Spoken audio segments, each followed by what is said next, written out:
The Six Nations has kicked off and we had 3 enjoyable games for various reasons. Springbok fans would have had an eye on each of these games, but also for various reasons. And in this episode, you are going to get a front row seat to the goings-on of the first week of games in the 2025 Six Nations. Let's start with the one that was most important from a Springbok perspective: Scotland versus Italy. Why, you might ask?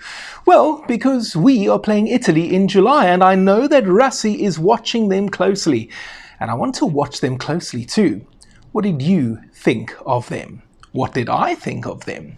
Let's discuss. Well, they were beaten 31-19 for starters, which I think was expected if we're honest with each other. But they were very spirited. I would say the biggest takeaways for me from the Italians was that they have a strong scrum. I was actually really impressed by that element of their play. Danilo Fischetti, a powerful scrummager, someone who I was very impressed by in that match against the Scots. But also the manner in which he competes at the breakdown. You don't really see that very often from a prop. So that was really nice to see from Fischetti. Their captain, Michele Lamaro, I thought he had a very good game. He showed why he is such an important figure for the Azzurri. And Lorenzo Cannone, he was another man who I thought was very good in that match. In the back line, I told you before how I admire Ange Capuozzo. I thought he had a fairly quiet game, but that's also the nature of it. I think if the ball doesn't make its way to the wings, it's very difficult for them to have much of an influence on the match. I think of Bryan Habana, who was a man who went to go and look for work, and not everybody does that. Not every international wing is of the caliber of a Bryan Habana, for example. Nevertheless, in the backline itself, I thought that the players who made the most impact were undoubtedly Nacho Brex. We spoke about him, Juan Ignacio Brex. We spoke about him in my video that I did before the Six Nations began, when I explained why I thought it would be a good idea for us Springbok supporters to keep an eye on Italy during these Six Nations. Out of the line and took his opportunity. This match of glorious insanity continues.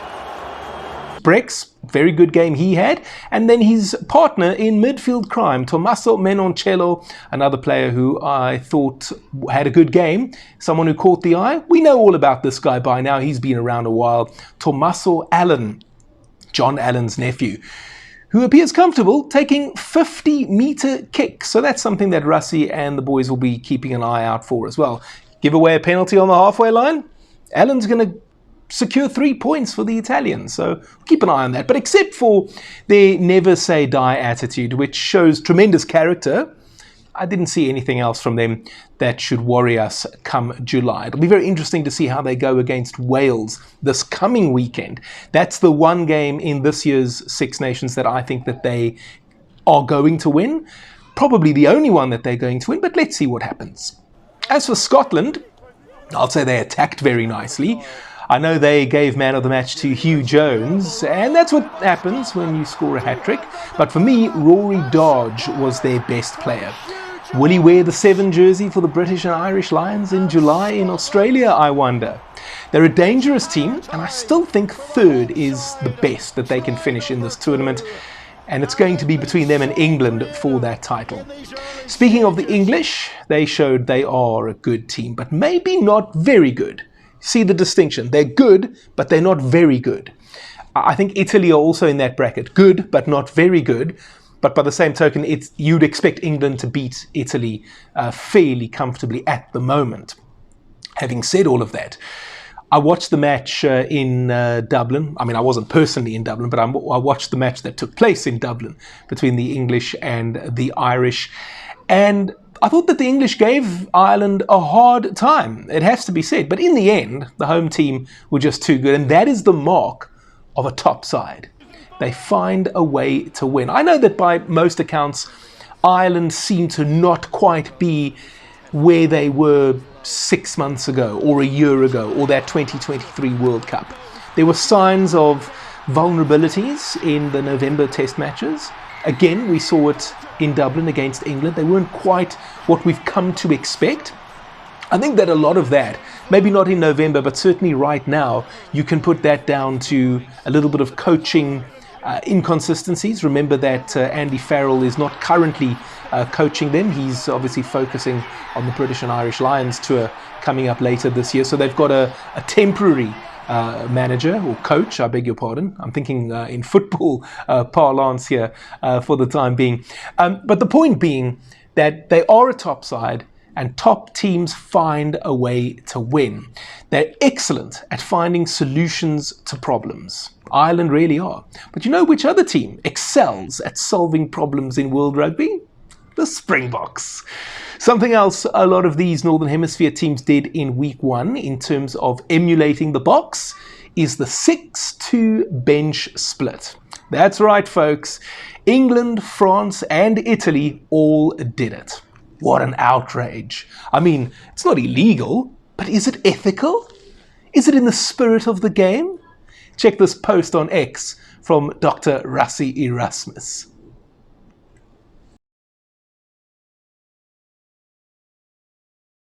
Love it. So let's talk about the French and the Welsh quickly. Antoine Dupont was excellent and credited for 3 assists, even though the one pass was so forward it looked like an NFL pass, but we're not allowed to say anything because then we're bitter and whiny sappers. Nevertheless, Grigory Aldrit was named man of the match, by the way. It was a strong France against a weak Wales, it has to be said. And here is confirmation of the results from week 1 for you. France, 43-0 against Wales. I must be honest with you, I don't think it was an excellent France or a woeful Wales. I just think it was a very good team against a very weak team, and that's what happens when you put those two elements together. Scotland 31-19 over Italy, who you might say didn't deserve to lose by 12 points. Then again, Scotland should never have allowed Italy back into the game. They dominated for much of the match, and then the next thing you know, it was 19-all. And then Ireland winning a bit of an arm wrestle against England, 27-22, but I think the Irish were always just that one step ahead. And here's next week's fixtures for you. Italy versus Wales, that one in Rome, and that's the one that the Italians are targeting. That is the match that they have to win in this year's Six Nations in order to get a win. I don't see them winning any of their others. The other fixtures for me is them just trying to improve and putting on a good showing. England versus France, La Crunch, they used to call it. I suppose it still is. And then Scotland, Ireland, that should be a good one in Edinburgh.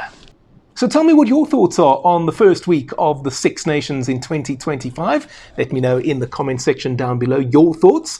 And while you're down there, you may as well click on the Super Thanks button. That's the heart with a $sign inside of it.